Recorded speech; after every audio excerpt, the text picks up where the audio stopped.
We are ready to go. We'll get going here. I'd like to for those that don't know, my name is James Stout Jr.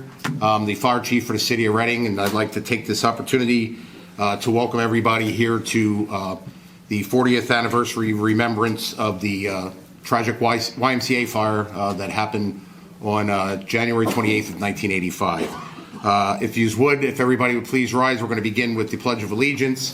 If anybody has a hat on, please remove their hats. I pledge allegiance to the flag of the United States of America and to the republic for which it stands, one nation, under God, indivisible, with liberty and justice for all. If you can remain standing for a brief opening prayer, which will be said by one of our department chaplains, Lieutenant Matthew Grant.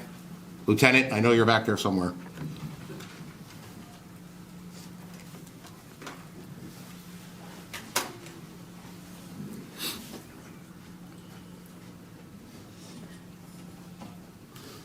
Let's bow for prayer.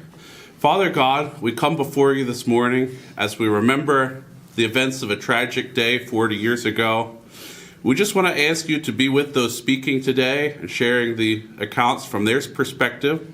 We also want to remember all those involved in the day because tragic events like this have a widespread path of destruction in human lives and how it changes the trajectory forever. We just ask that you be with them, and as time goes on, to allow others to learn about the events of that day and learn from it so that we cannot repeat the events again.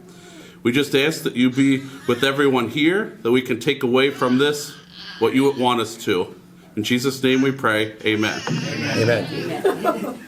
Thank you. You may be seated.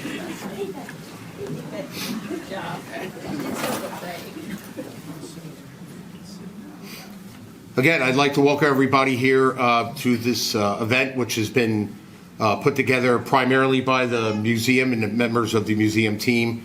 And I assisted them as much as I could, and it's great pleasure to see the amount of people that are here that have come out for this event. We're here to talk about and discuss the fire and the tragic events that happened with it, and to honor those that were lost. The residents, Mr. Todd Montag, who was 22 at the time, Mr. Clarence Stelp, who was 61, Mr. Warren Eisenbeis, who was 66, and of course, firefighter Donald Jacobs, who was 26 years old at the time of the incident. What will happen today is retired Fire Chief William Rare and retired Fire Chief Richard Boyer. They will go over various events leading up to starting out with the history of the YMCA, things of that nature, and just going over everything in some detail. We will also open up to anyone that was there. There's quite a few members that are in the audience who were here. We have quite a bit of members of our department who are here now that weren't even born yet when it happened. So it's, in my opinion, good for them to see what of the events that unfolded that day and what came out of it. I myself was there. I was only a 14-year-old post kid, so I really don't. But it's going to be very interesting. And I just, before we get started and I turn it over to retired Chief Rare to start, I just want to take the time to thank everybody that's here, and I would like to thank retired Mayor Karen Miller, who was in the audience. She was here at the time. She was the mayor at the time of the incident. Our current council president, Donna Reed, who is a very staunch supporter of the fire department at this time, and mainly 100% to the Jacobs family for being here in the front row. We have Donald's sister, Donna, and her husband, Michael, and Donald's nieces, Kristen and Julia, and they're here with their significant others. And the fact that yous are here truly means a lot. And I know a lot of the individuals that were directly involved, it's a great feeling to see yous here. And we truly appreciate you being here and making the journey from Philadelphia. So if we can give them a round of applause, I really think.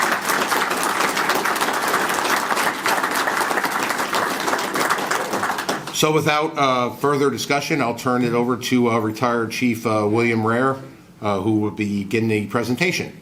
Thank you.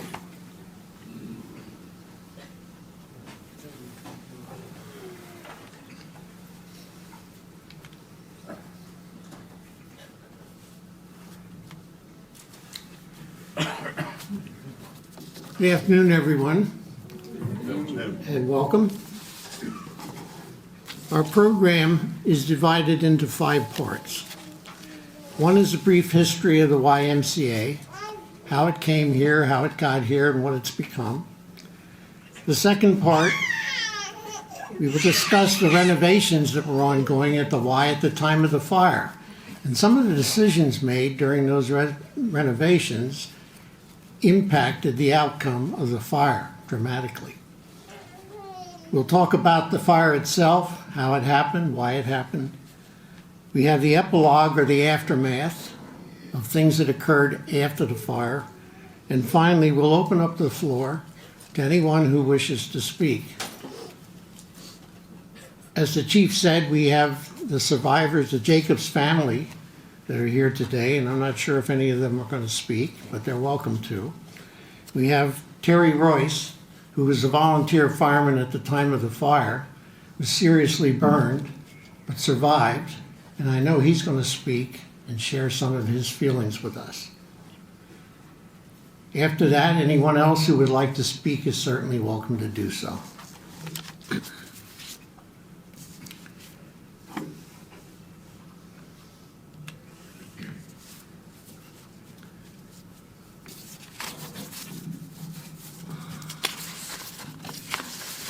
The whole concept of the YMCA, the Young Men's Christian Association, was actually formed in London, England back in 1844 by a guy named George Williams, a farmer who left the farm and moved to the big city of London and became a department store manager. But he founded the Y for young men like himself seeking refuge from the hazards of life on the streets of a big city. Following the same idea in 1851, a retired Boston sea captain named Thomas Valentine Sullivan, who was working as a maritime missionary in his retirement, founded a safe home away from home for sailors and merchants at the Old South Street Church in Boston. It was the first American YMCA because he got the concept from the one in London. Less than 7 years later, the first YMCA in Reading was formed in the lecture room of the Trinity Lutheran Church down here at 6th and Washington, when 47 members created a board of directors, founded the organization, and used 2 reading rooms in the church as their meeting place. Now, membership waned during the Civil War in the 1860s because everybody went to war, so there were very few young men around. However, after the war in 1869, there was an industrialist in Reading by the name of J. Hervey Sternberg. Sternberg was the owner and operator of the Sternberg Nut and Bolt Works that occupied the area bounded by 3rd, 4th, Buttonwood Street, and the Lebanon Valley Railroad. But just as a passing note, Sternberg's had a really bad fire in 1892, but that's a story for another day. He revived the Y, and his popularity caught on. So much so that they needed a building of their own. So in 1895, they constructed this 4-story building at 628, 630 Penn Street. It was their first permanent building, and it gave them some rooms where they could rent space to young men who needed a place to stay when they came to Reading at an affordable rate. The popularity grew so much that in 1914, they needed a much bigger building. And so they started this building in 1912, actually, and completed it in 1914 on the corner of Reed and Washington Streets in downtown Reading. The photo on the left is a colorized postcard version. The photo on the right is simply a black and white photograph of the same building. During the 1920s, the Y started buying up all the residential properties behind the Washington Street building in the 100 block of Reed Street. And by 1930, they had torn them down and built this 6-story addition to the main building on Washington Street. Incidentally, they sold the Penn Street building to a company called Kroll and Keck. Anybody remember that? Now, during the years, fires were no stranger to the Y. During my 51-year career in the Reading Fire Department, I personally attended 3 significant fires at the Y complex.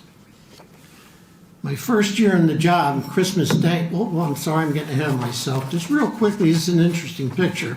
These are the 2 Y buildings taken from the air in the 1930s. What's remarkable is all of the surrounding properties that aren't there anymore. They're now parking lots. This is the 7th Street Railroad tracks. This is Washington Street, the old Washington Street Bridge. And of course, this is Reed Street that runs along the side of the Y.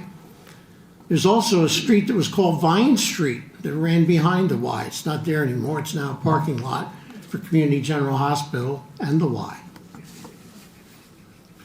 Now, as I started to say, fires were no stranger, and I was no stranger to fires at the Y.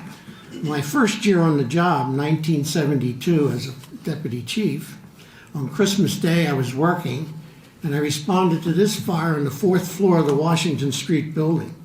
This fire was set by an arsonist who set 2 vacant rooms on fire. Now, the arsonist was never caught. The fire didn't do too much damage, created a lot of smoke, and resulted in an evacuation of the building. On June 10th, 1983, I was working a fire at another location in Reading called the Bell Tower Boutique, which was at 606 North 5th Street in the northern part of Reading. A painter was painting the building and set fire with his torch to the roof and the 3rd floor. We were just finishing up that fire around 12:45 p.m. when a call was given out for the YMCA on Reed Street. As I looked south from the fire on 5th Street, I could see the column of smoke rising from the area of the Y, indicating that yes, we had a working fire, and indeed we did. This fire heavily damaged the 5th floor of the Reed Street Annex. At first it was thought to have been an accidental fire, but it turns out that the resident of one of the rooms set his room on fire because the devil told him to do it. This fire caused extensive damage to one of the rooms and a good bit of damage to the hallway on the 5th floor. Now there's 2 pictures in this frame. The one on the left is the inside of the door of the room where the apartment was set. And what you can see is that the fire breached the transom above the door and also burned through the top panel of the door. The other picture on the right is the hallway outside leading all the way to the east side of the building. And you can see the scorching and damage that this caused. This was a foreboding of what was about to happen, the scenario that would happen 18 months later in January of 1985. Now, during this time, the Y was undergoing extensive renovations. There were several decisions that were made during the renovations that greatly affected the outcome of the fire. And here to tell us about those things is retired Fire Chief Richard Boyer. We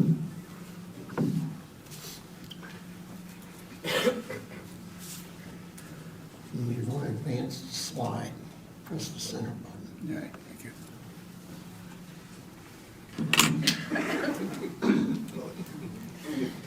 Good afternoon. My story's a little bit different, and I had written a script, but I'll tell you what. I'm only going to refer to the script. And the reason why is the meeting I'm going to talk about with YMCA architect Bill Kirkpatrick. Nothing was in writing. Didn't have to be. He was a friend because we had developed a good relationship with each other and several other architects. So he asked me to come down to the Y, and I did. Am I on, John? Hello? Get closer to that mic. Oh, not on. Should I start over? How does that? Now I can hear me. It was better the other way. Yes. Thanks, buddy. So, what happened, Bill Kirkpatrick, the architect, gave me a phone call. He says, hey, I've been hired by the Y to draw up drawings and fire protection plan for a job at the 1912-1914 building of the Y. He says, I know we just enacted a new code less than a year ago, but he says, I have some ideas that I'm going to mix the new code and the old state code, which was still allowed to be used. So I came down to the Y, and he took me on a tour of all 3 floors, 4th, 5th, and 6th. Now, these floors were being renovated for the purpose of housing people that had no place to sleep. So it was sort of an urgent project. I'm going to pause momentarily. And I was talking to Chief Rare and to our curator, John Trimble. And we did a couple as what ifs. What if something different happened? What if the Y and the city, because they gave money, had enough money to do the entire project?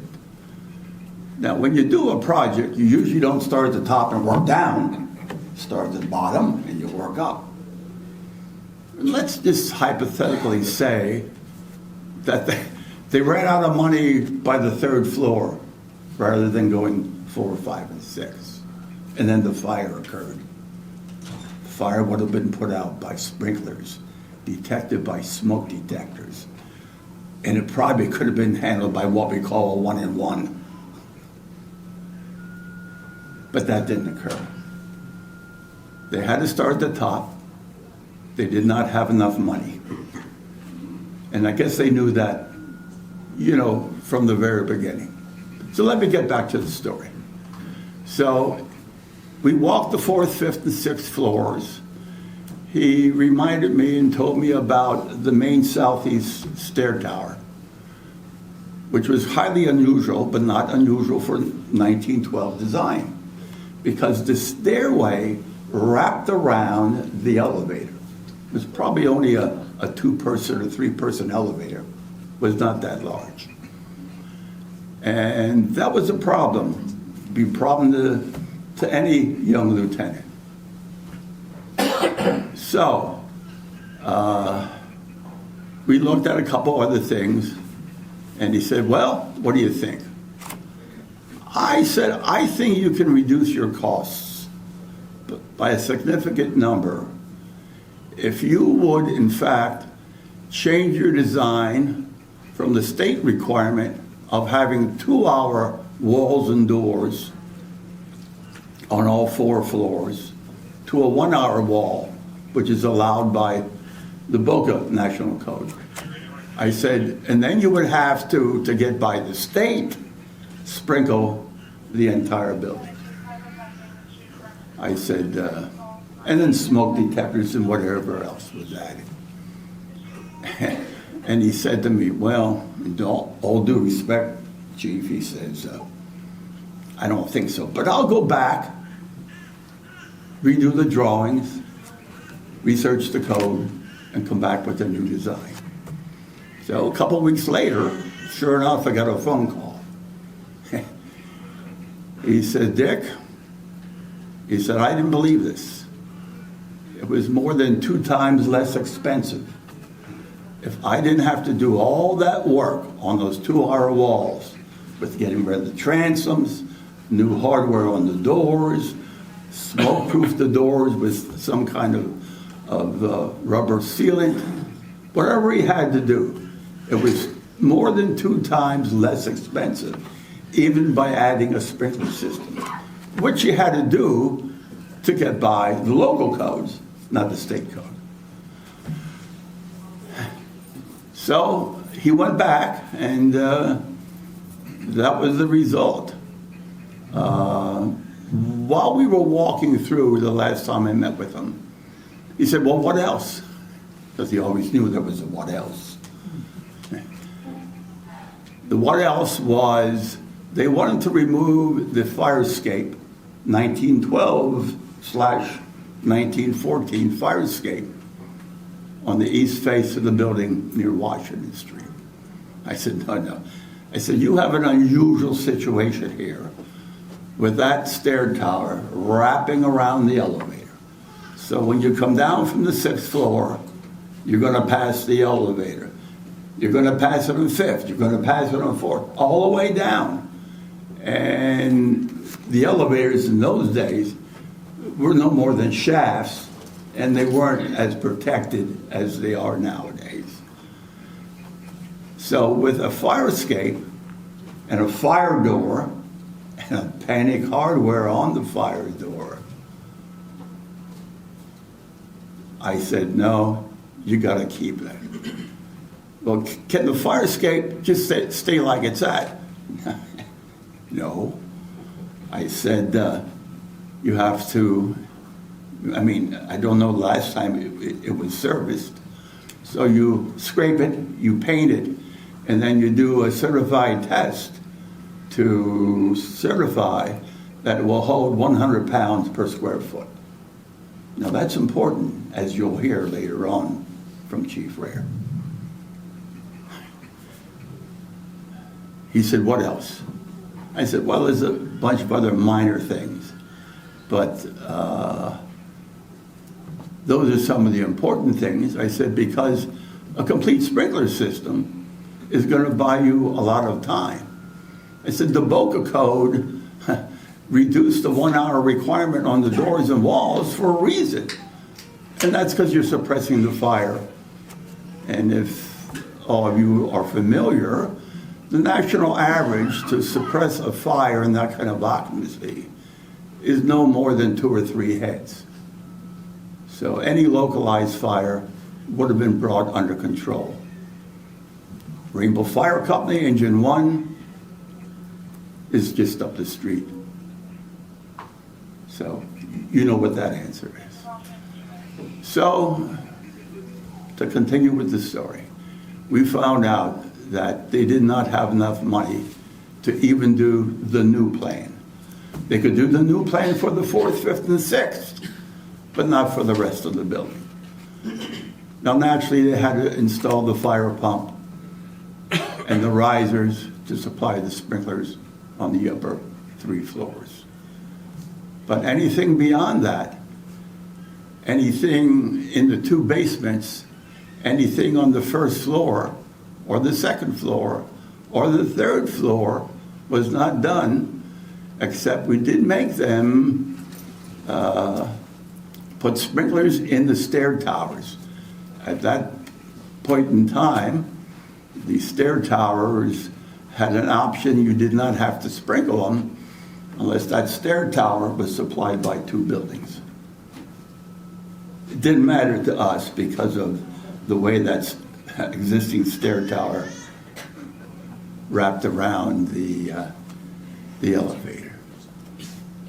So, as Bill Rare is going to tell you shortly, now, I ain't going to spill the beans, but think about what the code requirements were, how they were changed.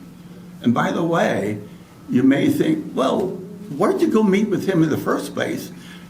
12 months previous, you enacted a new fire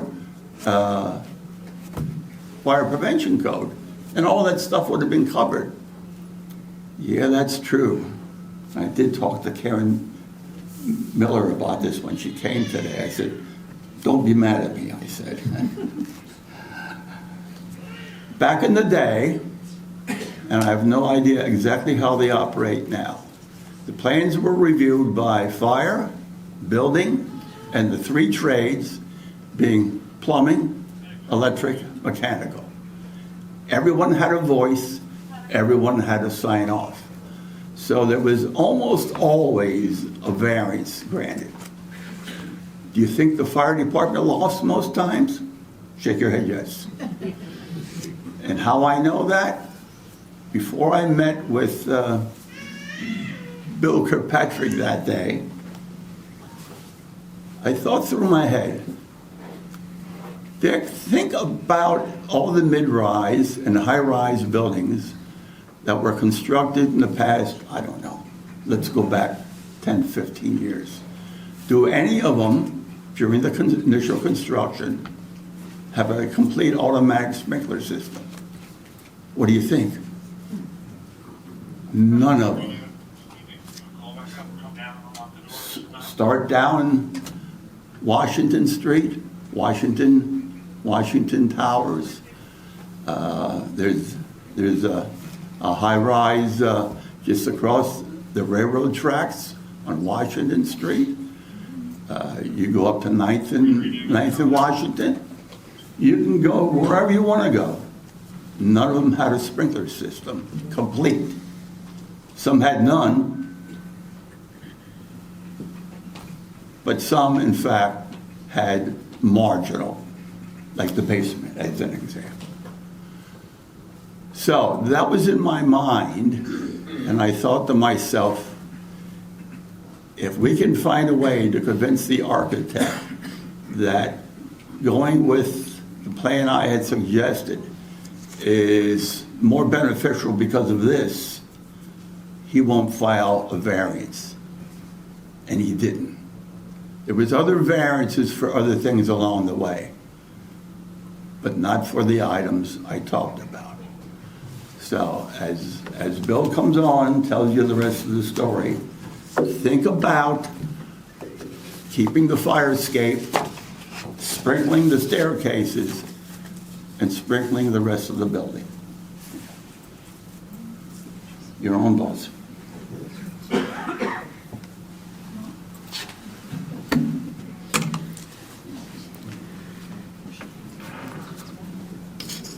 Okay, let me catch up here.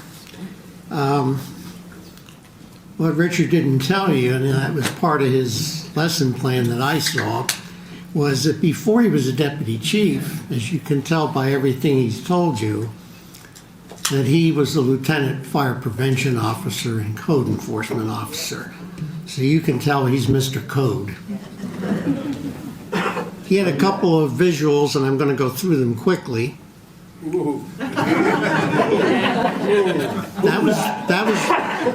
That was really him. You'll see pictures of the rest of us in a minute. We were all young at one time. This was the fire escape he was referring to that he made them refurbish. This is the one they wanted to get rid of. And I'm going to get a little bit ahead of myself, but without this fire escape, we might have had 100 fatalities in this fire. These were the sprinkler heads he talked about. And the eventual fire was a flashover, which generated heat from anywhere from 1,500 degrees to 2,000 degrees. Sprinklers, of course, would have prevented that. Let's talk about the 1985 fire.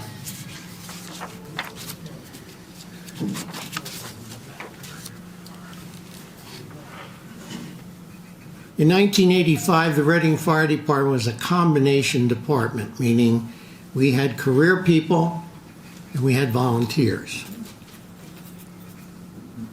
There was approximately 104 career people, and there was a staff of 7 chief officers.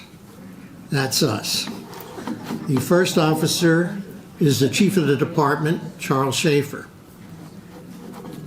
Yes, this was me. I was a deputy chief. Richard was the deputy chief. There were 4 platoons of career firefighters, approximately 26 men on each platoon. And they worked alternating day and night shifts and alternating days and themselves. The platoon chief, this is Earl Bansner, and Earl was the chief who was on duty the night of the Y fire. And his platoon, the B platoon, was working. The other platoon chiefs were Mike Moyer, George Kellenberger, and Jeffrey Squibb.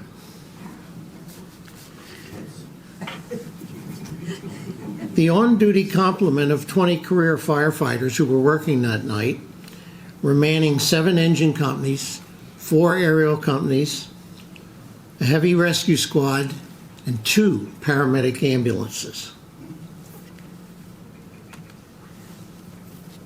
The career people in each station were supplemented by volunteer members who responded to fires, or in some cases, and particularly on this night, were actually sleeping in the fire station. This was true of the fire station at 10th and Spruce Streets in Reading, where ladder company number 2 was stationed. Now, for those of you that aren't familiar with fire department apparatus or terminology, this is called a 100-foot tractor-drawn aerial ladder. Now, what this means is this is essentially a tractor trailer, as you can see. And on the top is a large ladder, which is in sections and can be telescoped. And when it's telescoped out, it will reach 100 feet.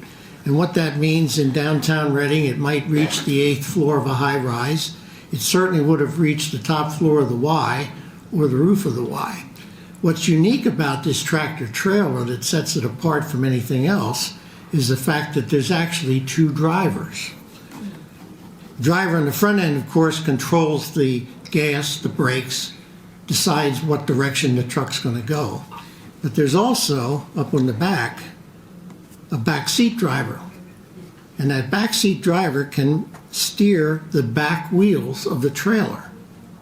So this tractor trailer, unlike a regular tractor trailer, can make short turns on narrow streets and into side streets that an ordinary tractor trailer wouldn't be able to maneuver.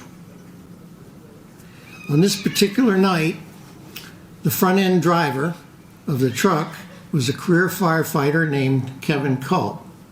And Kevin's here today. The back of the truck, the tiller, was being steered by the career firefighter Paul Hofman. There were also 3 volunteers sleeping at the station on this night. Joseph DeSisco, Terry Royce, and 26-year-old Donald Jacobs. At the Y, most of the 109 residents were asleep on the 4th, 5th, and 6th floors.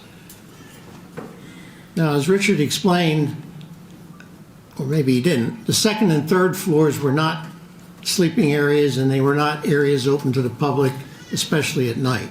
They were used for offices and other purposes. There was a contracted security guard on duty in the lobby, and that security guard, whose name was Russell Palmer, controlled the access to the doorway to the upper floors. It was a buzz-in type door, so he had to know who you were and buzz you in, otherwise you couldn't go up to the upper floors. The elevator was located same place as the stairwell, so he controlled access to that also. Around 4:30 a.m., a resident came down from one of the upper floors to have a smoke. You weren't allowed to smoke upstairs, so she came down to either go outside or an area that was designated for smoking. I don't know if you could smoke in the lobby or not. But at any rate, while she was down, she also decided to access the vending machine area. The vending machine area was off the lobby in a hallway that ran along the west side of the building, along Reed Street. That's as far back as you could go, was the vending area. While she was back there, she smelled smoke. Didn't see any smoke, but smelled it. Came back and told the contracted security guard, "I smell smoke," back by the vending area. He went back quickly, investigated, and yep, he started smelling it too.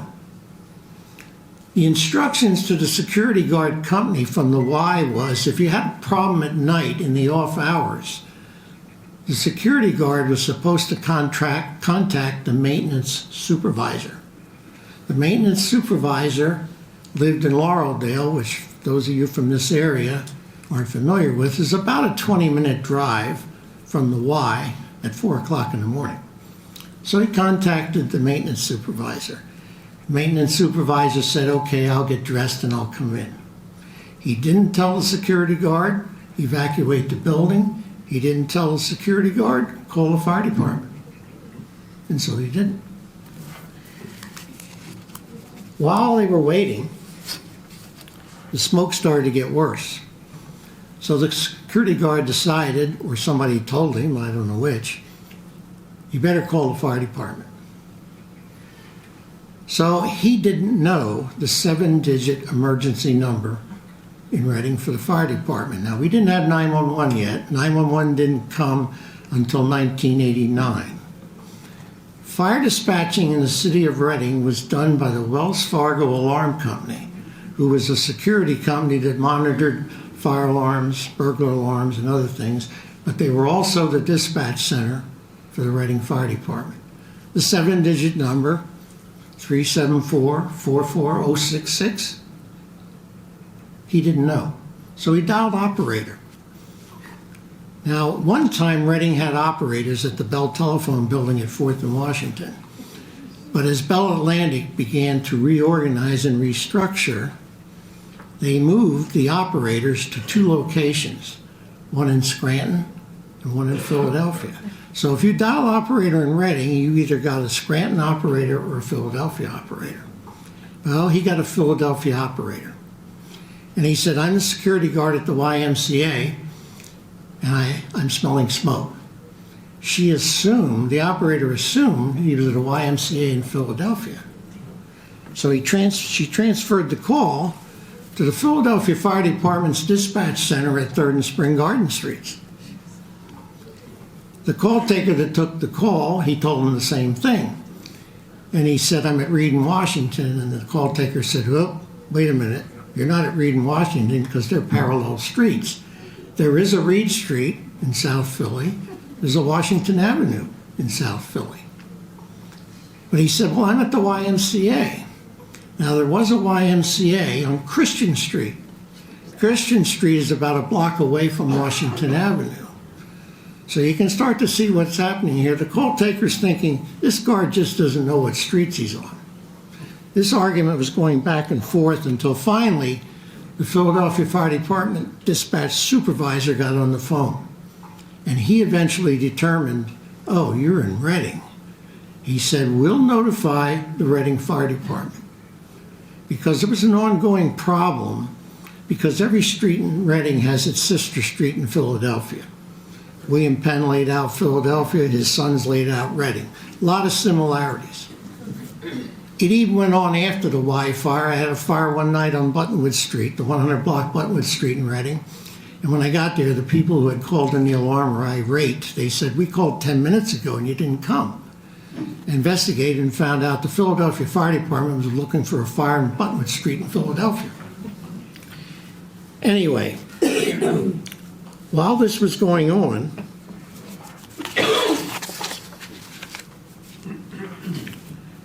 a passerby turned the corner off Washington Street onto Reed Street and observed fire coming from windows on the Reed Street side of the building. Now, this picture was taken after the fire department was on location. It's just showing you that this is the area where they saw flames. The passerby ran down Reed Street to Community General Hospital, which was north of the building, and there he encountered a Reading police officer by the name of Tom Killian. Officer Killian came out, saw the fire, got on his walkie-talkie, and called the police dispatcher and said, there's a fire at the YMCA, notify the fire department. Killian then ran down the street, went in the front doors of the Y, into the lobby, said to the guard, there's fire coming out the windows on Reed Street, you better evacuate the building. Killian ran down the north-south hallway, the same one that led to the vending area, saw heavy smoke pushing around a locked door, which ended up being the pantry for the kitchen area. He ran back down to the lobby, and nothing was still happening. So he pulled the fire alarm station in the lobby, which set off the alarm bells in the building, and began the evacuation process. At the same time, this sent a signal, a fire alarm signal, to Wells Fargo, who also monitored the Y's fire protection systems. This is the Wells Fargo Center, which was also the dispatch center for the fire department. They received the fire alarm signal at 4:45. At the same time, they were receiving the phone call from the Philadelphia fire dispatcher, and they were also getting a verbal report about the fire. In this picture, the gentleman standing in the center, the late Joseph Cornelius, he was one of the dispatchers that was actually on duty the night of the fire. The other two people were not. So because they were getting 3 notifications of the fire, they knew this wasn't just a fire alarm signal, there was an actual fire at this location. And so they dispatched a full structure fire assignment of 4 engines, 3 ladders, a rescue company, and a paramedic unit, and the on-duty chief. If this works all right, what you will hear now is the actual dispatch of that fire on the night of January 28th.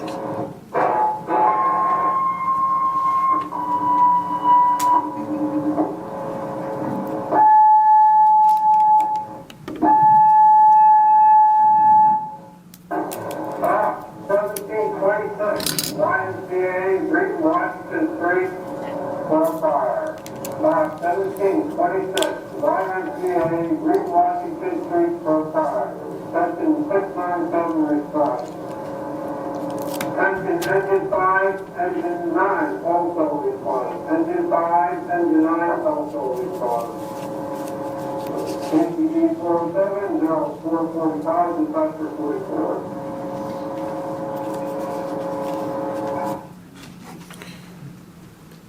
Just a quick note, for those of you that are familiar with the fire department dispatch today, it sounds a little bit different. That's because back then, in addition to the radio broadcast, we were still using the old Gamewell tape and gong system in the fire stations.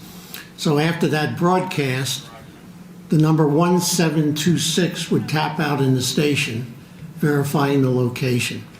You had run cards in the station that would tell you what apparatus went on first alarm, second alarm, third alarm, fourth alarm. And so the career person would check the run card to see whether or not they were to respond. That's why it sounds a little bit different. Among the companies responding was ladder company number 2 with Hoffman, Culp, DeSisco, Royce, and Jacobs. Whoops, didn't want to do that. Is that a second alarm? No, I hit the wrong button. Okay, you get to hear it again. 1726, YMCA, Reading Washington Street, for fire. Lot 1726, YMCA, Reading Washington Street, for fire. Section 697 response. Section Engine 5, Engine 9. Okay, John. Where's my tech guy? I need to get back to the slide for. I'm hitting the forward, but it's playing the message over again. Okay. We love tech guys. John, don't get sick, don't die, don't do anything. Stick around. He's our tech guy. He prepared this entire PowerPoint program, by the way. I picked the pictures, but he made the program. Okay, so ladder 2 responded. They arrived on location, parked on the Reed Street side of the building where the fire was showing. Culp stayed with the truck to operate the aerial, along with DeSisco, the volunteer. Going in the building was Terry Royce on the left, Paul Hoffman, and Donald Jacobs.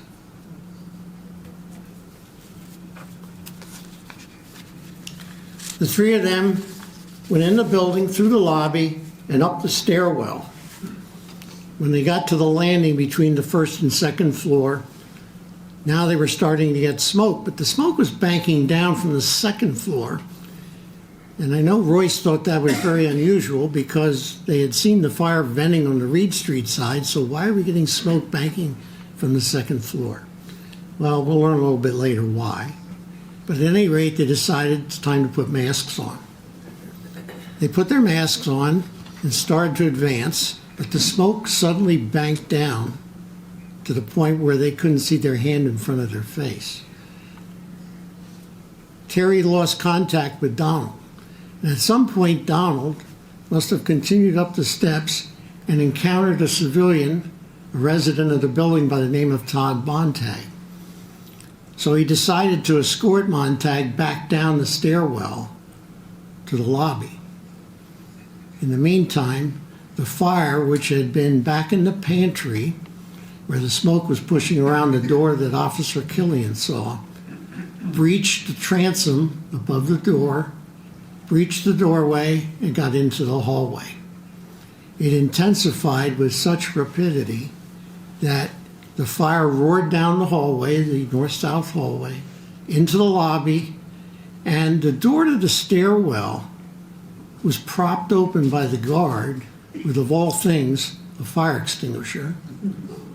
But he did that, and I'm not faulting him, because he realized firemen were going to be coming in, and he couldn't sit there and buzz them because he was told to get out. So he propped the door open so they had access to the locked stairway. The fire caught Jacobs and Montag in the stairway right near the first floor, and they were killed instantly. What happened? Well, it's a thermodynamic event called a flashover. Flashover is, simple definition is, it is a simultaneous ignition of all combustibles in a given space or area due to excessive heat. The excessive heat pyrolyzes or decomposes all flammable materials. Flammable materials in the hallway consisted of cellulose ceiling tiles mounted on a wood substructure, wallpaper that was like burlap, and carpeting with foam underlay. It was a combustible corridor. Where'd that come from? Doc, maybe. Okay. As it begins to propagate down the hallway, it gains intensity and begins to move very quickly. If you've seen the brush fires in Los Angeles recently, imagine that kind of a fire in a confined space. Those fires are outside. But imagine a fire that gets into a hallway, reaches that intensity, the only place it has to go is the hallway and then the lobby. And then up the stairway. Because now the door's propped open to the stairway. Upstairs, they're starting to evacuate. So they're opening the doors to the fire escapes. The front door, the lobby door off of Washington Street is propped open because now there's a fire hose sitting there that was being stretched. So you have a perfect wind tunnel. The fire continued up the stairwell and eventually spent its energy, but at the same time, when it hit the fourth floor, now the sprinkler systems kicked in and stopped the fire. So what happened was that Jacobs and Montag were caught in a flashover. There was also a guy standing in the lobby that had been told to leave, and he said he didn't want to leave because it was too cold out. Well, it got really warm in the lobby. Another resident, Warren Eisenbeis, was coming down the stairwell, and somewhere between the second and third floor, he got caught in the remnants of the flashover.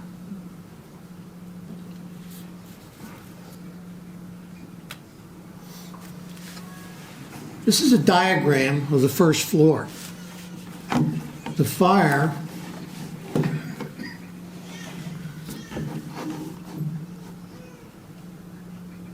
was in this area right here.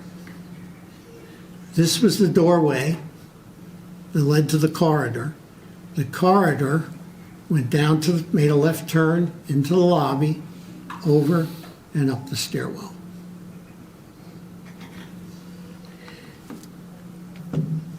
This is a diagram of the second floor, and the only reason I'm showing that What we didn't know, and why Royce was wondering why there was smoke coming from the second floor, there was another stairwell that went from the basement to the first floor pantry area. And this area where the fire was is called the pantry for the kitchen area. That stairway continued to the second floor where it stopped. So originally, smoke and heat was going up this stairwell to the second floor, which was an area that was locked up and closed at night. It was not accessible to anybody. So that's why smoke got over to the stairwell and started to bank down before the flashover occurred. But once the fire got into the hallway, it came up the stairway. Now this is a pretty decent video showing you how a flashover occurs. It's not the best video because I think the cameraman moved around a little too much, probably getting too hot. But it gives you an idea how quickly an incipient fire can spread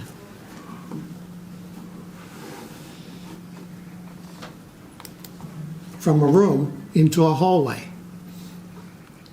Watch how the fire comes across the ceiling, gets to the doorway to the room, and flashes over into the hallway. Now in this video, the corridor is a fire-resistant construction, so the fire doesn't go much further. But at the Y, the hallway was not fire-resistant. So you can see how quickly that fire occurred.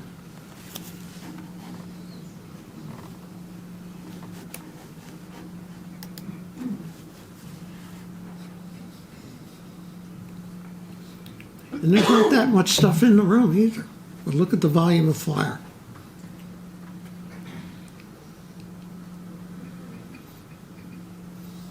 And there's your flash over into the hallway. Only it would keep going at the Y.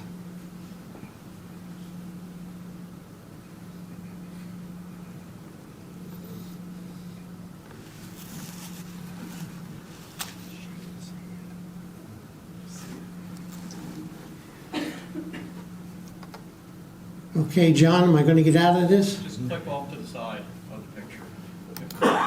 No? Click again. Okay. Don't die, John. Now, in the meantime, the evacuation of the upper floors were occurring. And there again is the fire escape along the east side of the building. Remember, nobody can get down that stairway now. The only way out is the fire escape. You've got 4 Reading police officers, one of whom is here today. Two police. Kevin Rudy here too? Kevin, we went to the bathroom. Okay, well, there's 2 police officers here who were at the fire doing evacuations of the upper floors. And the only way out was the fire escape. If that fire escape hadn't been there, don't know how any of them would have gotten out.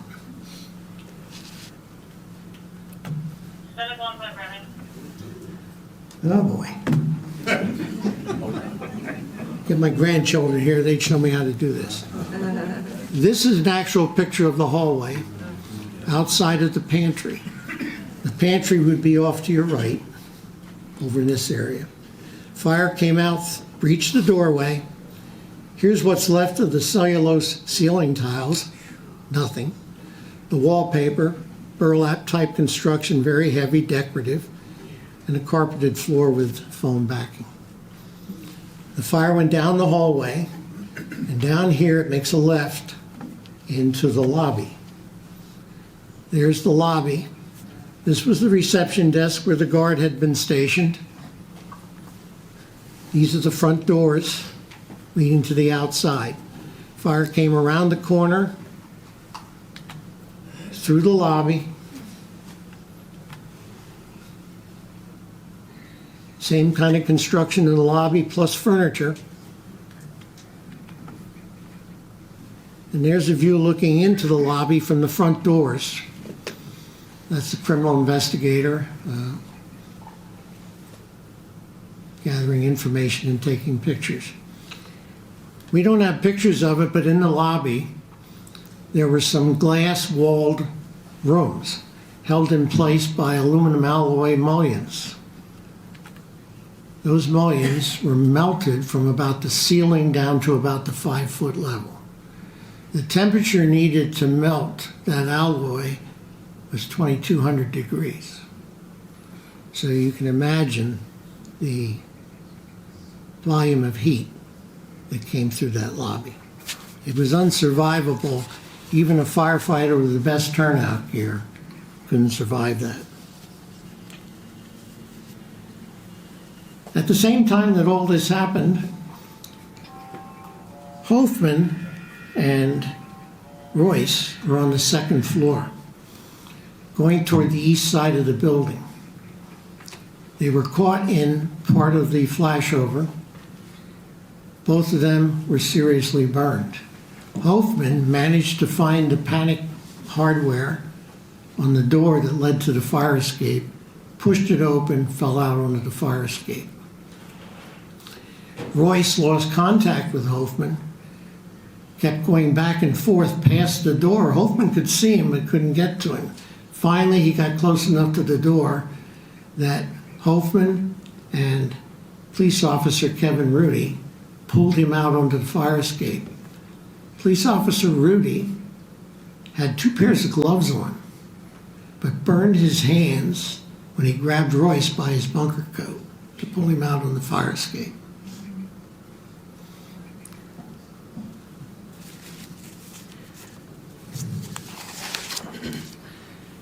As the flashover continued up the stair tower, it killed another resident, which I mentioned, which was 66-year-old Warren Eisenweiss. He was found on the landing between the second and third floors. Once the flashover subsided and the fourth floor sprinklers activated, the fire was quickly brought under control. Now, I think right after the flashover occurred, the snorkel, which was also positioned on Reed Street, opened up their deck gun, their high-volume nozzle, into the pantry area, and we believe the steam that ensued from that followed the same convection path down the hallway, through the lobby, and up the steps, because firefighters who went in the front door after the flashover found very little residual fire. A few things smoldering here and there, but all the free-burning fire was basically knocked down. Now, this was obviously an arson fire. The question that nagged investigators was, how did anybody manage to get into a locked basement or the pantry, which were all locked down at nighttime, not accessible even to the occupants of the Y. So somebody upstairs on the living floors couldn't have gotten into those areas. The only entrance was the front doors, and that's where the guard was. And he had to know you to let you come in or go anywhere. Mostly all the residents that escaped only escaped by the fire escape, the one the Y wanted to take down, but Chief Boyer insisted that they keep in place, and they did. And it held the occupancy load, which is the reason it had to be tested, to hold 100 pounds per square foot. Because now you've got 100 people coming down that fire escape. If that was old and rusty like the condition it had been in, what would have happened there?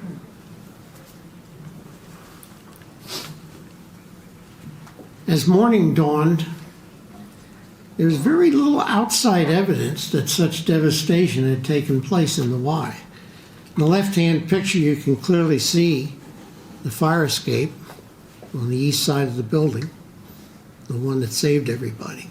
If you looked at the front of the building, very little evidence of the carnage that had occurred inside.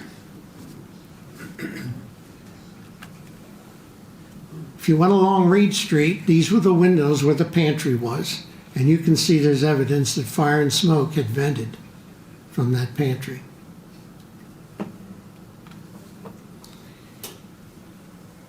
As daylight broke, Donald Jacobs' body was removed by a contingent of firefighters, and he was put in an ambulance unit to be taken to Reading Hospital for examination.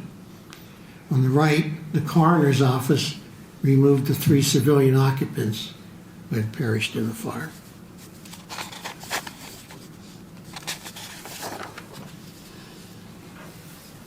Donald Jacobs' funeral services were held on Thursday, January 31st, at the Albright College Memorial Chapel.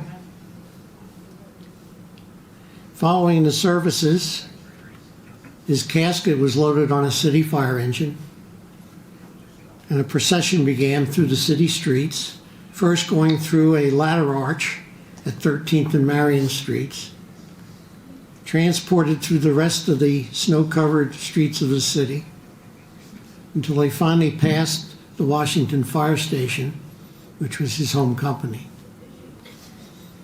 Following that, he was taken to funeral home in Philadelphia where there was a viewing on Thursday night. The following morning, he was buried at the Sunset Memorial Park in Cheltenham. That's his tombstone on the left. And afterwards, a memorial was erected in City Park across from the Firemen's Memorial Band Shell with a plaque with an image of Donald, and also the tower bell from the Washington Fire Station that used to ring out the public fire alarms. At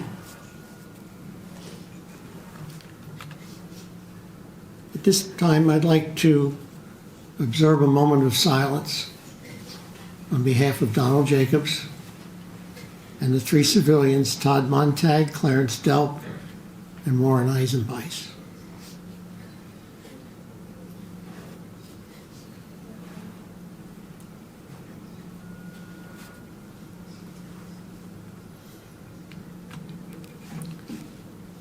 Now we come to the epilogue, the aftermath. Investigators were troubled by how this fire could have occurred. There were several persons of interest in the Y, but obviously none of them would have had access. 4 months later, on Saturday, May 25th, a series of 7 arson fires occurred in the city during the nighttime hours. Started on South 9th Street and moved north onto North 9th Street. One of them was a very significant fire, the Tasty Maid Bakery, which was destroyed, and the fire spread to an adjoining apartment house with $175,000 in damage. During those fires, a Reading Police Department investigator named Frank Anderson started patrolling the city streets looking for anybody suspicious on the street. He encountered a 17-year-old juvenile named Tracy Lee Pietrovito. Pietrovito lived a block from the Y, but he wasn't really a suspect at that point, even though he was involved in these arson fires. Frank made a contact card out on him because I guess he gave a good reason for why he was on the street. But on June 6th, they decided to call him in for questioning, and he brought his mother in with him, and he admitted to setting the 9th Street fires. So they were waiting to arraign him, and I got this story from the Reading Police Department's arson investigator, Terry Wagner, who said, "We were having something to eat and drink while we were waiting to have him arraigned, and he astounded us by saying, 'Don't you want to ask me about the Y fire?' So they almost fell off their chairs. And at first they thought, okay, maybe this guy's just confessing to something that he didn't do because there's more notoriety involved. But when he told them how he got in and where he set the fires, only the arsonist would have known that.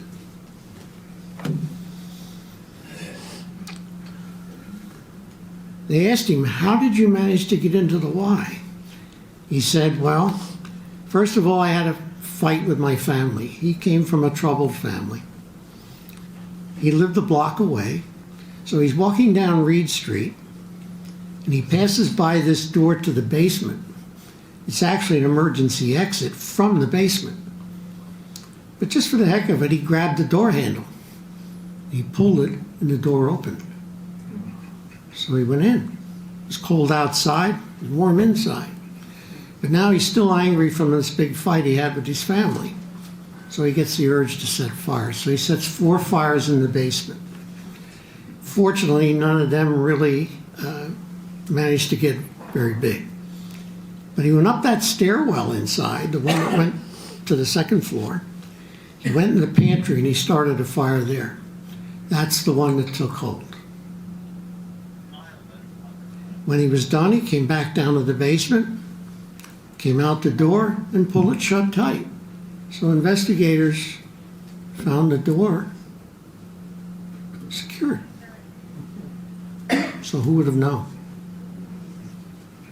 He, of course, was arrested, charged, facing life imprisonment, and although there's been some reevaluation of his sentence, it's still been upheld, and he's still incarcerated.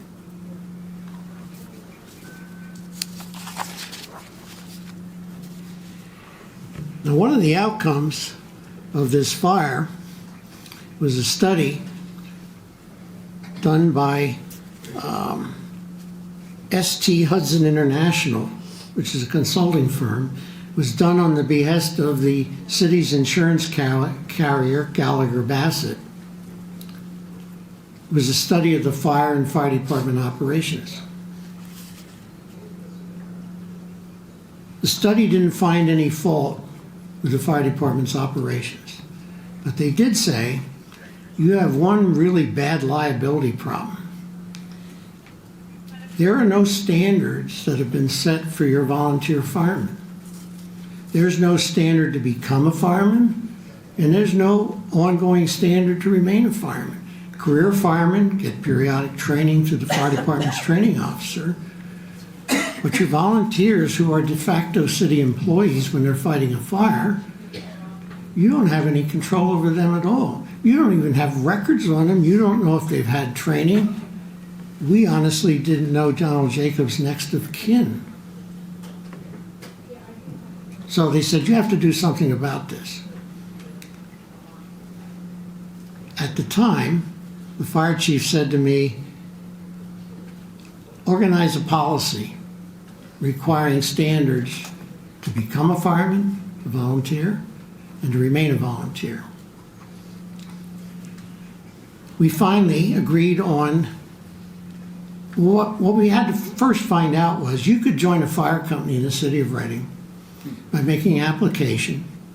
Your name would be brought up at one monthly meeting. You'd be investigated by their investigating committee to make sure you shouldn't be a fireman. And the next meeting, you could be approved by the membership.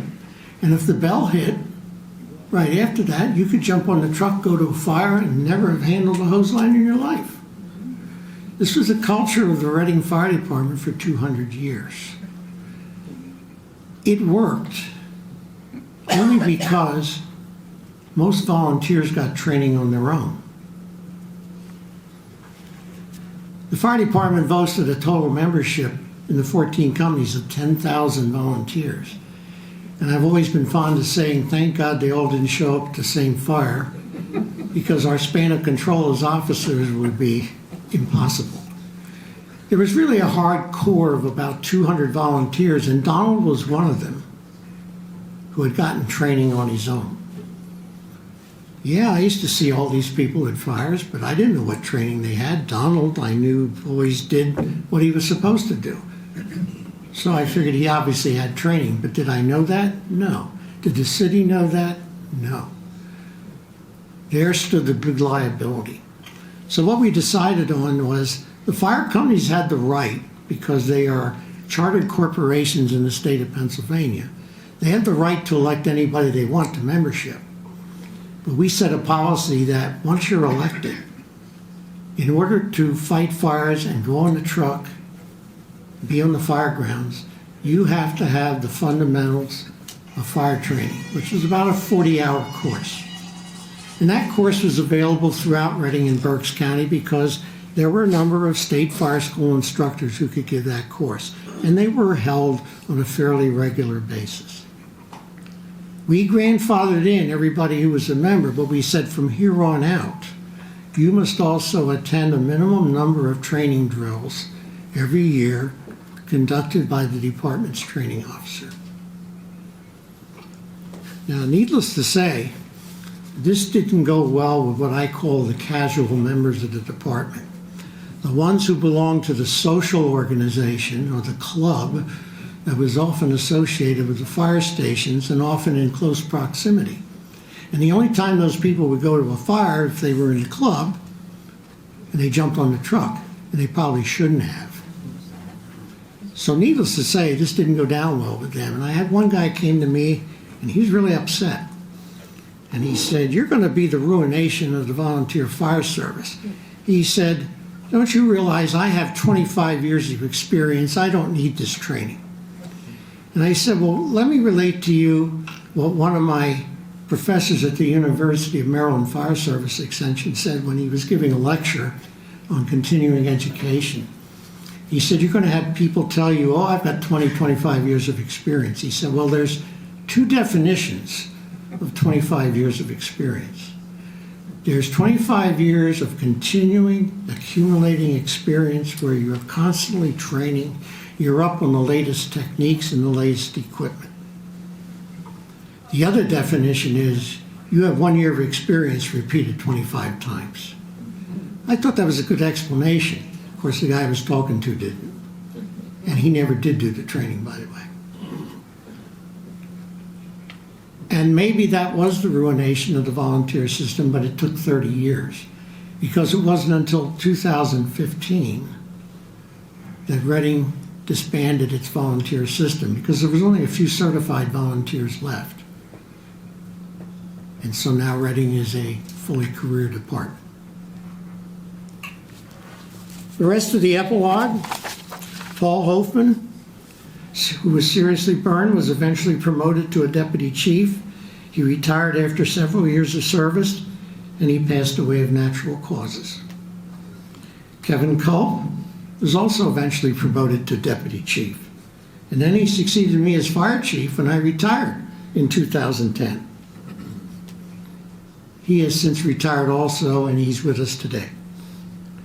Terry Royce and Joe DeSisco, Terry being the one who was seriously burned, he and Joe both became career firefighters in Reading. And you know, that says something for the character of a person who gets burned at a fire like Terry did, painful long-term recovery, and then goes on to become a career firefighter, and he's still serving. You know, that's falling off the bicycle and getting back on again. In fact, Royce and DeSisco served together on Engine 11 at the Northwest Station in Reading. It's now called Engine 7. They kind of restructured. But anyway, they served together. DeSisco just retired and moved to South Carolina, and Terry's got to be getting close to retirement. Damage to the Y was set at $1.2 million in 1985 dollars. It was repaired and reopened March the 7th, 1987. Donald Jacobs' father, who coincidentally, ironically, was a retired Philadelphia Fire Department lieutenant. His father sued the Y for not having proper fire protection and suppression equipment, and he sued the security guards company for not calling the fire department right away when he was aware that there was a fire. And I'm told there was a settlement. I don't know what the terms were, but they did settle. I'm going to condense these because we're getting close to running out of time, and I want to give time for the people to speak from the floor. We had a bunch of what ifs, and Dick touched on them. I'm going to condense them to two, and that is because I think they're the most significant.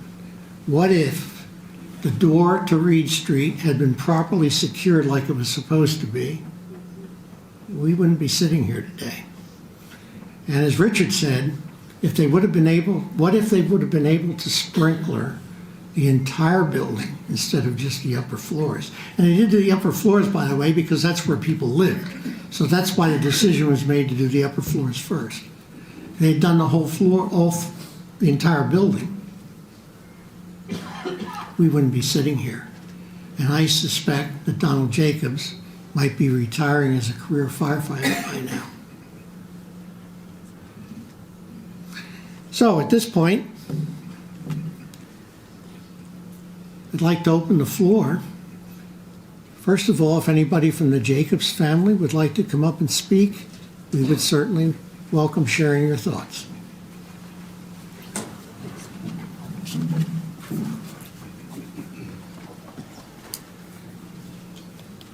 Nope. Yeah, go on.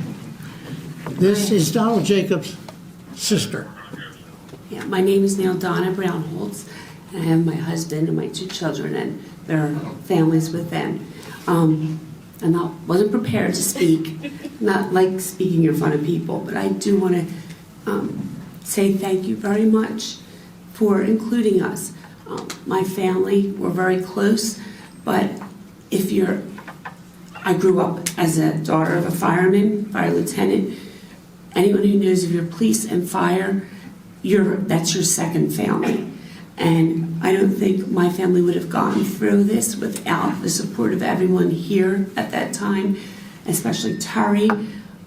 He was amazing. I couldn't believe he came to the funeral when he was really, really hurt.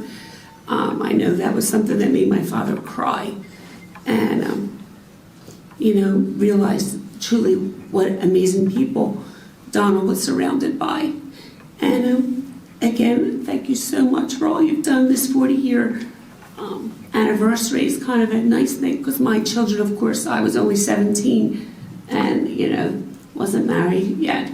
And, this allows them to learn a lot that maybe some things I didn't know and some things I did, and some things I just never really wanted to bring up and talk about. But this enlightens them.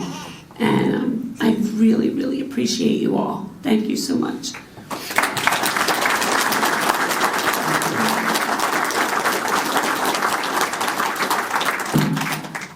Terry, is there anyone else from the Jacobs family?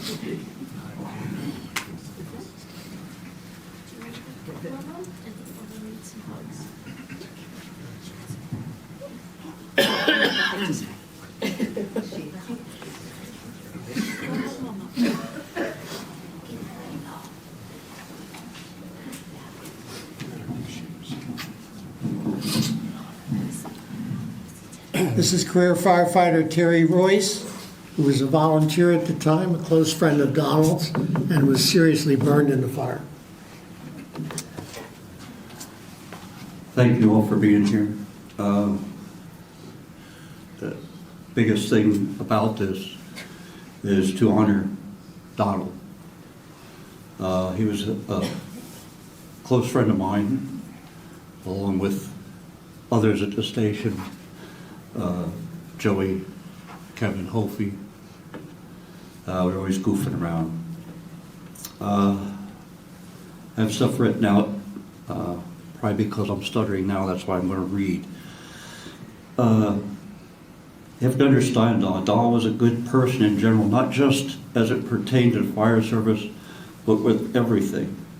He also saw the good in others. He did not find fault with others. He tried to see the fact that others if they seemed a bit off, maybe there was a reason, maybe there was something wrong in their life, maybe something wasn't going well.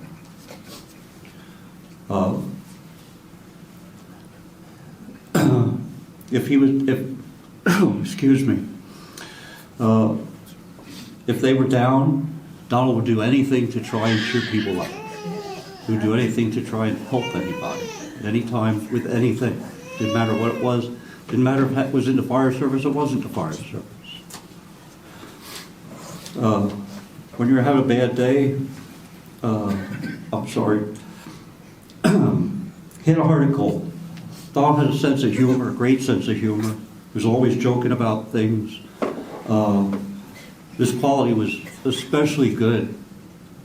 If you were having a bad day, he would do something to try and cheer you up, to try and make that day better for you. There's a true definition of a friend. He was always there. It didn't matter, day, night, whatever you needed. Donald had off days as well, but those of us who knew him and cared and were his friends were there for him, and as he was always there for us. Although he had a sense of humor, when it came to fire service, he took that extremely seriously. He always tried to be the absolute best firefighter he could be. He was always going to training. He trained, asked lots of questions about situation, tools, tactics. He would get with the career people and ask them, hey, what about this? Or how does that work? Or what can I do to help you while you're checking this? What can I do to make things better?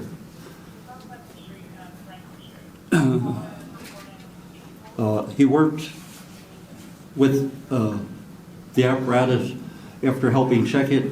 There was nothing for him to spend time taking the tools off, cleaning the tools, painting the tools, sharpening tools, fixing stuff that was broke. He would always get with us and do this. It was a calling.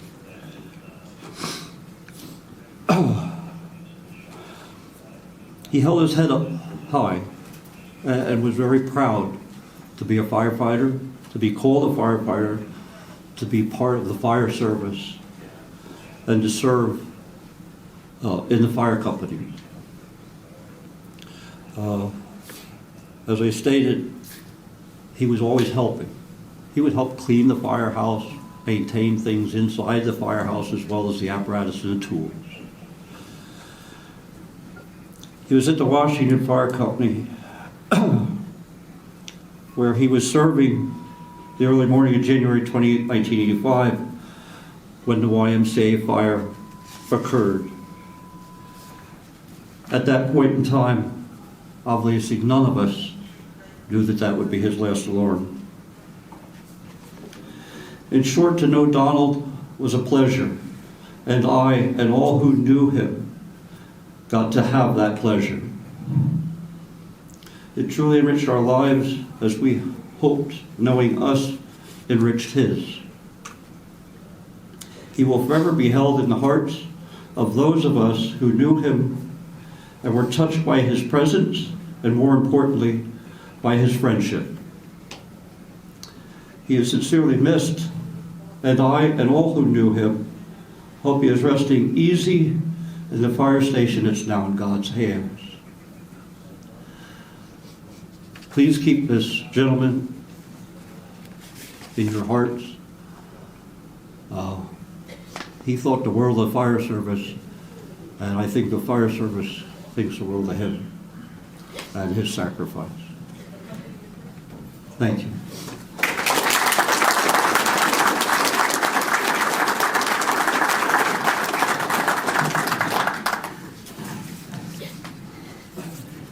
Again, two of the police officers who were evacuating the building, even before the fire department arrived, because they were on patrol and they heard Officer Killian call in requesting the fire department be notified for a fire. Two of them are here tonight, Kevin Rudy and Bill Ulrich.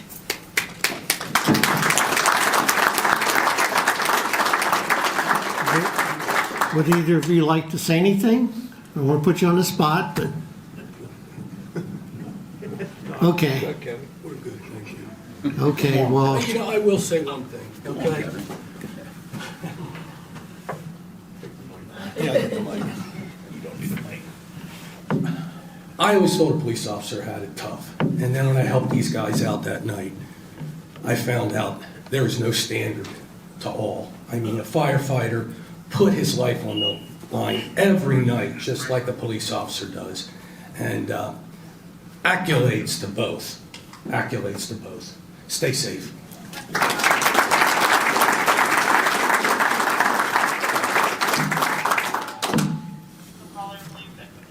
somebody asked me a question, was who apparently saw the movie, said, was this a backdraft? And just for clarification, no, it was not. A backdraft and a flashover are two different thermodynamic events. What causes them are different.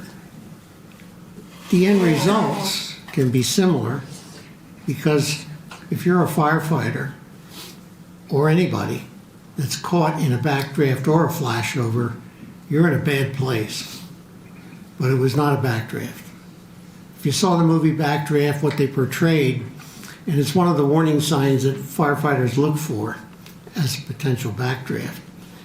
If you get to a doorway like the pantry, and smoke was puffing out, and then it kind of sucks back in again, and puffs out, sucks back in again, that's an impending backdraft. And the movie showed that pretty well in one of its sequences. But that's the difference between the two. Anybody else like to speak? Please. Richard? I'd like to keep it going here because I talked to several people over the past couple of weeks. Oh, okay. You're on. I wasn't on before, but I am now. I'd just like to mention a couple facts that I saw, and then we'll try to include others. I responded from my home very quickly. I parked on the Washington Street Bridge, and as I stopped, I got out, put my air tag on, get in place. And I looked down, and I thought to myself, I'm responding to a second alarm fire, and I don't see a thing except a pile of 2.5-inch hose burning on the pavement next to the main entrance. Naturally, I found out different, but that just shocked me. A couple other stories that we didn't really get into. Let's start with the fire escape. And without the fire escape, we probably would have lost 100 people. But there were some fire personnel and some police officers that made that evacuation successful. Keith Eshelman, you want to say a few words? Very few. Yeah. I doubt it. Sorry, those of you who know why I say that. for another hour.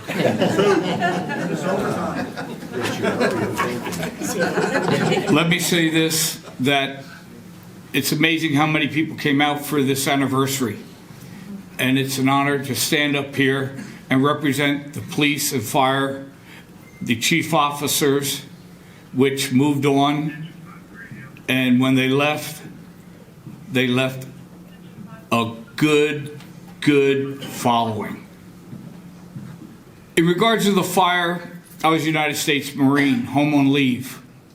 And I was on engine 3, we rolled in, and God was watching over myself, Dave Cockle, and Gary Mogul, because we stretched the line inside the building, front door, and Chief Mogul said, I forgot the knob. He didn't have the nozzle. And at that time, we evacuated where we passed the gentleman that was burnt to the floor because he said it's just another fire alarm. We got out. As we got to the bottom of the steps, it flashed. Officer Rudy came running over, Sarge, I need you. And I said, what's going on? At that time, he got to the bottom, he burned his hands with the 2 firefighters coming out.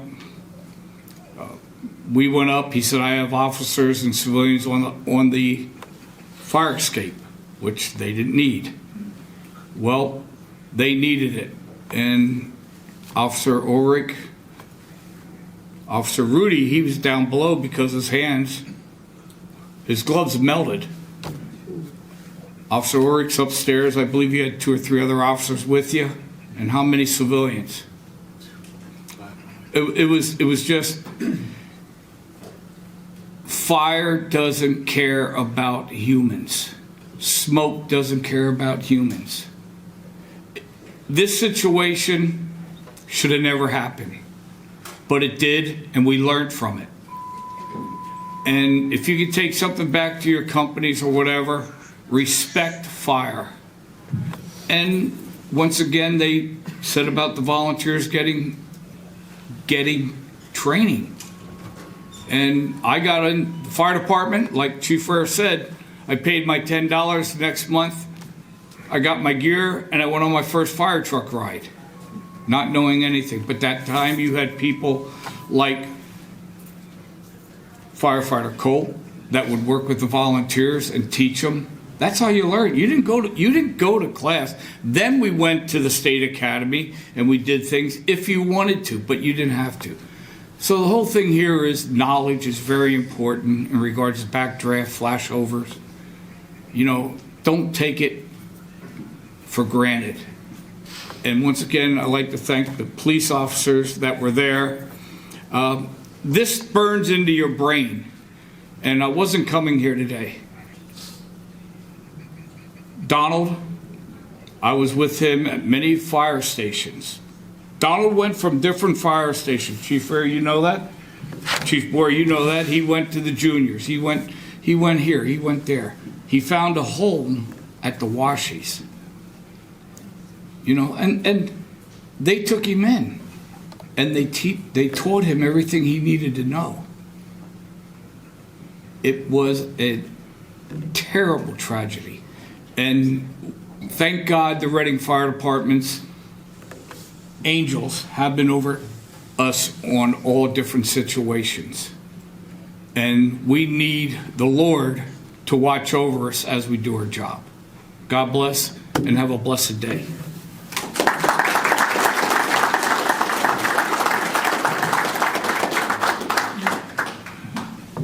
Chief, I'd like to continue. We didn't talk much about the basement. Think about this. The basement was not sprinkled. He set several fires down there. How severe were the fires? Well, Alfred Sands from Rescue 1, who was the one who called me and said, Car 3, I think I'm lost in the basement. We got 6 fires, and I don't know how to get out. At that time, that Alfred was down there. Tom Stern, where are you? I know you're here. Come on up here. Come on up. Tommy was among the crew on Engine 13. Engine 13 laid duels from the hydrant at Washington and Poplar, across the bridge, down to the fire escape. And there's a door there. So he and his crew, and Joe Kulak. yeah, well, I'll go. Joey Kulak. I'm going to leave you talk. I don't want to talk. Oh, You moderate. Jesus Lord. All right, so think about this. If Alfred and the crew from 13 didn't go down, find Alfred, take an 1.75 inch line down, suppress those 4 fires, what if we would have had a working basement fire, which early on we did not know about? Now we have the situation upstairs. So I would like to thank Tommy Stern, Joe Kulak. and who else? Joey Kulak. We were the 2-man crew to the basement. Okay, all right. So there are many, many, many stories of this, and they're just like Keith Oshman said, different places had different stories, and we thank you.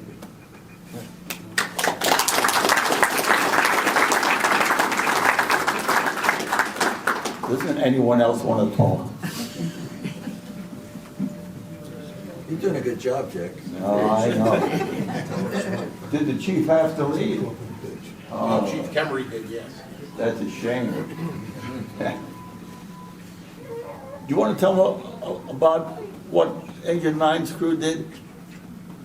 Coming in the back, being saved by that one sprinkler head?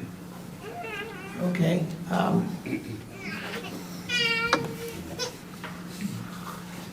Engine Company 9 was on Reed Street, and they advanced a hose line in the Reed Street, the entrance that separated the Washington Street building from the Reed Street building. Now, right inside that doorway was a daycare center, and the requirement as part of the renovations was there had to be a sprinkler head protecting the daycare center. That sprinkler head activated as they were advancing a hose line in the door. I showed you a picture of the hallway outside the pantry. If you would look behind where that picture was taken, that was the entrance to the daycare center. There was a hallway there also that ran the opposite direction, east and west. There was a bulletin board outside that daycare center that had papers hanging on it. They were wet, but they weren't touched by the fire. That was the efficiency of one sprinkler head. Doc Kemery, who was the chief on duty here, he had to leave. He was part of the crew that was advancing a hose line, and they said it was just absolutely remarkable. The hallway was a raging fire, but on the other side of the sprinkler head, there was nothing. So, tribute to sprinklers. Is that what you wanted? That was excellent, sir, as Yeah. always. Okay. You don't have to be nice. I'm not the chief anymore. Yeah, but you are the president of the Fire Museum, sir. I'd like to make one last comment. You heard me tell my story, and it could have been Dolores Laura, Alfred Sands. The next two lieutenants were David Januszewski and Mike Moyer. They all would have done the same thing. My point to you is, when you're a fireman, you don't think much about fire prevention, fire protection. At least back then you did. Chief Ware and I, over the years, as many of you other firemen that are here tonight, made rescues. And they're very important. But I always tell the guys in fire prevention, think back, like the experience I just told you about. Think back over your career, how many building plans you approved and had the right fire protection, how many people you saved. And if you had the chance to develop a fire code, like we did in 1980, and was passed by Mayor and Council, thank you, you get to save a lot of people. That night, 1985, probably saved about 110.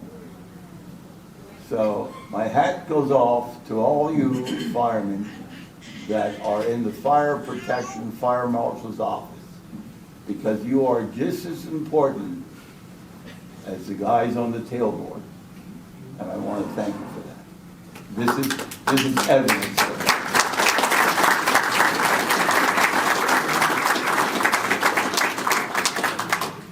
We don't ride the tailboard anymore. Yeah, but we used to. We did find in Donald's apartment after the fire where he had numerous training certificates of training that he went to on his own. So he had the dedication and the effort to do that. Is there anybody else that would like to speak? All right, you talked me into it. Kevin Culp. And you know, an interesting and ironic thing that happened that night, normally on ladder 2, Holfman was the front end driver, Kevin was the tiller man. But on that particular night they had switched. And we allowed that and we encouraged that in the department because for both drivers to switch positions occasionally kept them really up on that part of the truck. There's a real knack to tillering a hook and ladder. Because if you don't go where the front end goes, you're in trouble. But you can correct, you can steer, but you have to know when to not oversteer and when to correct. Best job in the fire department. Yeah. I betcha. And once you get to the fire, then you get to fight the fire too, because you don't have to operate the truck. Kevin was operating the aerial ladder that night at the Y fire. Kevin? Just a kudos to Chief Boyer. I understand we're still getting codes that are passed that you engineered years ago. Smoke detector ordinance. Yeah, I mean, we were cutting edge. And Chief Rare pointed out a very important thing, the fact that I should have been inside and Hofi should have been outside. Had things turned out differently, there would have been 3 dead firemen. I'm positive of that. Because when Hofi told the story of what they went through up there, he said to me, I bumped into the panic hardware in the stairwell with his arse, and he said, I kept going. But then I recognized the sound, and he went back to it. Opened the door, out onto the fire escape. That's when Terry came out. There is no doubt in my mind that if I'd have been in there, I would have kept going. That sound would have meant nothing to me. And then Terry and I would have both been in there with Donald. That's how quick it could have happened. And there's just one fluke of nature that he banged into that thing. And the other thing that he did, when he got out in the hallway, out on the stair tower, Sarge can tell you a little bit about this. He actually shed his gloves with most of his hands and pulled out a rope. We used to carry a short section of rope as a tagline that we could get short searches done with. And he actually snapped it fast to the railing, because I went up and took it down later and went in to look for Terry because he wasn't going to leave him behind. Never heard that story. Yep. It was there. Yeah. He came out and literally shook off his gloves, and most of his hands went with it, and took the time to tie off the rope and go back in. Because as far as he knew, there were 2 more people in there, both Terry and Donald.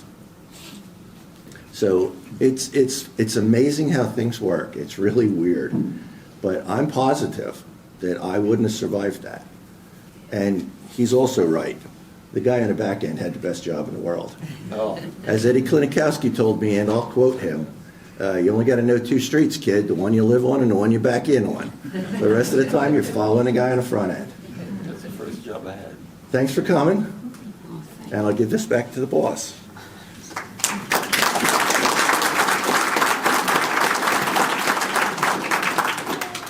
Anybody else like to speak? I'll say something before. We always like to have young ladies speak. So I just wanted to say thank you. First and foremost to... Who are you? Well, I'm Julia, Donald's niece. So I had just happened to stumble upon the Fire Museum's Facebook post. So I just wanted to say thank you to Chief Stout, who I reached out to and got me in contact with both of you, and made everything really easy to set this up so that my mom could be here. And it just gave us a little insight, both my sister and I, on Donald's life and some things that we didn't get to experience with us. So, thank you. That's all. Thank you. Wait.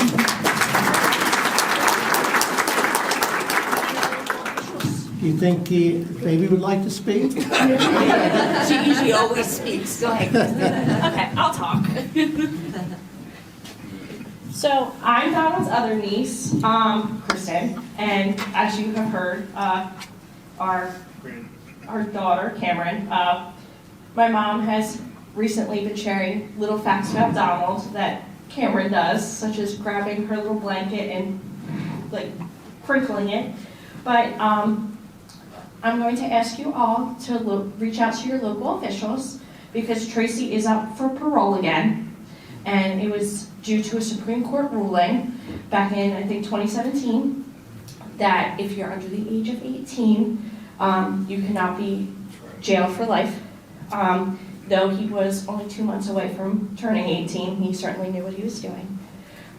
So I'm going to ask you all kindly to reach out to your local officials and ask them to advocate for him to remain in jail, because regardless of how you feel politically, if he was doing this, getting angry with the climate that we're in now, we don't want anyone else lost. That's all.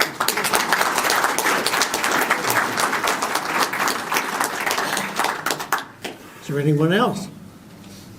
Yay! Come on, there's 100 stories out there. Someone has to talk. All right. The Fire Museum right now, as you may know or may not know, is currently closed because it's undergoing an extensive renovation. You know, the building was built in 1876, and the steam heat system that was in the building goes at least back to the 1880s or 1890s. So it's now being replaced by the city, and it's quite a disruption, trust me. So we hoping to open again in the spring, and we invite you to keep track of where we are on our Facebook and come and see us when we reopen. We thank all of you for coming today. The building goes into lockdown here at 3:30. So if we're not out of here, you'll all have to stay here all night. No, of course you can get out. But the problem is when we go out, if we forget something, we can't get back in. So we thank you all for coming. We especially thank the Jacobs family. We're honored to have you here with us today.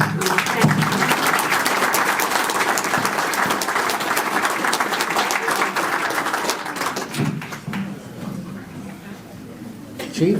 Yep. I think it's